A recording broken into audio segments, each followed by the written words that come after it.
এটা মাটি খাইবে স্বাভাবিক, বাচ্চা তো মাটি খাইবে দুধটা খাওয়াই দিকে না, বাচ্চাটা সুন্দর। হ্যাঁ এর লেগে কই দুধের লেগে লিপচা হতাম না। এই যে এটা গেছে বার বানাই গেছিলাম 1.5 কেজি 2 কেজি দুধ দিছি। পরে এটা বানায় ওই যে পানিতে তেল তেল হলো গরুটা। তারা খাওয়াইছেন কিমির ওষুধ আপনারা? এটারে বুঝি কদিন আগে কিডনির গরু খাওয়াইছি। আবার দিবেন, আবার আবার দেবেন, একটু লিভার টনিক দিবেন। আর গাভী তো মোটামুটি বড় সরে আছে, হচ্ছে আপনার গাভীকে দিবেন আপনার প্যারাগন ফিড দিবেন, সয়াবিন, খেসারি গমের ভুসি টুসি দিবেন।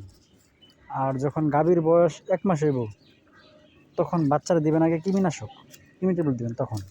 ওখানে না আর কয়েকদিন যাক, আজকে 21 দিন তো কালকে দিতে পারেন, সমস্যা নেই, বাচ্চার স্বাস্থ্য ঠিক আছে, দিতে পারেন। স্বাস্থ্য ঠিক আছে, খালি যে দুধটা খাইয়া দুধটা খাওয়াইলে ঠিক না এতে আচ্ছা, ওষুধ লেখা দিয়ে যায়, এটি খাওয়াবেন, তাহলে আশা করি ইনশাল্লাহ ঠিক থাকবে।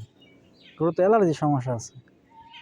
না কি কি দিলে দেবুকা নিকোটক্স ক্রিম আছে, ক্রিম দিতে পারেন, ক্রিম দিলে আশা করি যেতে পারবা।